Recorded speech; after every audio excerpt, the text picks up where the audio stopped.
نن زه ډېر زیات غوسه یم لکه د انګلیش د کتاب یې نیولې خدای دې کور او سارا د هغې پلار روان کړه پسخاکونه ورته ناست دي الله چوپتا جلال بې غیرته شه دا په ده قسم په خدای غذا کېږي ګستاح قرآن یې چې به زه ساتم تاسې دا قرآن دا د انګلیش کتاب دی څه السلام علیکم ملګرو نن زه ډېر زیات غوسه یم خو لاول تاسو دا ویډیو وګورئ دا د اوس وګورئ دا د الله قرآن پاک دی دا آخري کتاب دی او پښتانه موږ نه تپوس کوي چې دا ویډیو به څنګه شیر کېږي ورته ووایه که نه لاندې تیر تاسو ته ښکاري که په به درې څلور ځای کلیک کړئ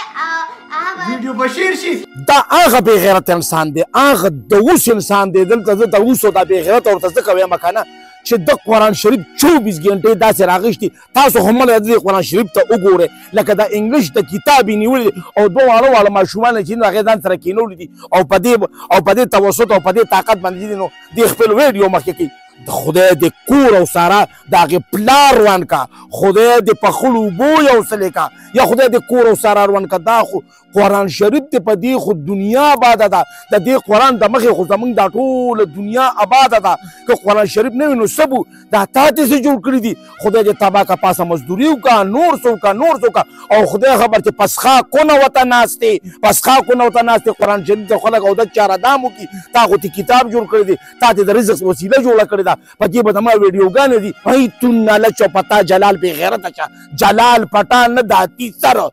د اوس دله به ته به وایم جلال پټان څه ته وایي ملګرو یو خبره درته کومه بلکل یې داسې راکاږې دا په ده قسم په خدای غذا کېږي په دې بې غیرته غذا کې کوټه کې راوالی کوټه کې او د کلي ته لاړ شي چې دی په کوم کلي کې اوسې په هغه کور هم وله واچوې دا ماشومان ته یو طرف ته کې دا ښځه وله روباسي او دی پکې لکه د هندوانو اوس خو دی چې ټکار یې دا سر وکړي دا خدای تباه و برباد کړه تا دا کیسې شروع کړي دي چې اوس د قرآن شریف راغښتې دي او دا د داسې علاقې راغښې هله دې ته وګورې وده وکړه تا ته ګپ جوړ کړې ته ځان ته مسلمان وې ته خو ما ته مسلمان د سره ښکارې نه او زه عوام الناس چې زه حاکم وخت هم دا سوال کومه دا دغه دی چې کوم اس ایچ او دي دغه دی چې کومه تاڼه ده دغه دی چې کوم حوالات دي دې د دې خپو نه ونیسي او داسې ځوان کې چې په دې په سپېمو دا قرآن او دا غول روزي دا ته داسې کې خلک وي کنزلمار پسې مگر دی کنزلمار خو به راکاږو دا ناسور ختم کې دا ناسور ختم کې چې د قرآن شریف راغښتې دي او د ده ټولې ویډیوګانو تاسو سرچ کې په هره ویډیو واواګانې دې جوړې کړي دي تا خدای ځان له غرقه چې غرق شي دا ته په دې نه پوهېږي دا پیسه خو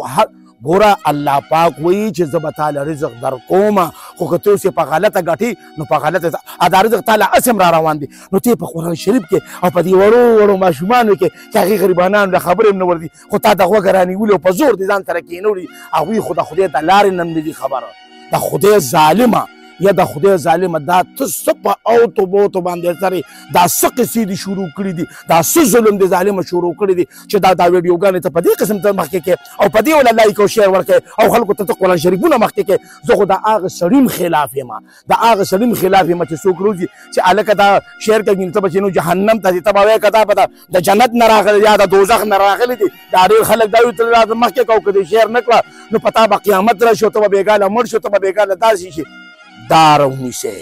دا جلال پټان رونیسه زما دې په خدای قسم که نه خو ته ما له کله مخې درالې که نه او تا باندې ما د ثواب دپاره یو څلور توتړې په یو مخ او یو څلور توتړې په بل مخ هم چې ته ټیک شي دا داسې ظالمه غول خوراک شو ما خو ستا دا ویډیو اوس وکتله زما دې په خدای قسم چې په کور کې ما ته خپلو وړو وي ویل دا سړی خو چې سړی راوایو لکه د وږو یو ټکي مې ورته ته تیلې وامه ته د تیلې د والي خدای دې کور روان که خدای دې کور زه دونه جذباتي کړم چې ما نه خپلې خبرې مې کړې چې ما څه وي او څه مې ونه وي خو داسې مه کوه ظالمه دا خو هغه لوی کتاب دی چې زموږ په حضرت محمد صلی الله علیه وسلم باندې نازل شوی دی د دې د مخه خو دنیا آباده ده که قرآن شریف نه وي نو څه به تا ته څه جوړ کړي دي قرآن خو چې خلک ښکلي کړي په غېږې کې په اودس چارهدام کې ورته کښېني ټوپۍ په سر کې خشته پاکې جامې واچي خلک پکې تلاوت کوي د خدای نه وغواړه دغه قرآن کولو کوه د خدای پاک نه وغواړه چې رزق دې فراغه شي ظالمه رزق به مخکې ته دله به ورپسې ته دله به ورپسې رزق به مخکې ته دله به ورپسې ماشومانان دې او په دغې ښځې دې هم نالت شه دا ستا چې کومه ښځه په دغې دې یو بار نه یو سل پیرې ستا په ښځه هم نالت ورېږي چې دا ښځه تا نه دې طلاق والي مړه تا د اوس نه دې طلاق والي چې ته د سړي بچی نی تا خو د قرآن شریف نه ځینو ګپ جوړ کړی دی تا خو ته ګستاخي کې ګستاخ قرآن گستاخ رسول تی گستاخ قرآن گستاخ رسول ته پتا باندې قسم مې د پره به پتا غزا کیږي زه حاکم وخت ویم چې فورا دا دوس گرفتار کې زما دا ویډیو دومره شیر کې چې دا وزیر اعلی ته ورسی او دې د جیل تنبو شاته کی او په دې یو لس کاله قید وخیږي د بچی به ساتم او زیر شیرپو به د بچی ساتي خو کوشش وکړي چې دا سړی رونی سي ګوري په ایماندارۍ جنت ته پیځي که دیم چې مردار که په ایمان جنت ته پیځي د تاسو راول د قرآن شریف کو تاسو وکته کنه دا قرآن دا د انګلیش کتاب دی څه یا د جغرافیې کتاب چې ته د سلاقې چې شعر کې تاسو باندې ګورئ ته د مور هغه سپینې یاره مله بتې خولې مې ته ناروا راځي وکړه دا سړی او حوالات کې بند کې ونیسئ د ثواب دپاره په توپونه ووهئ د مور سپینې وتړم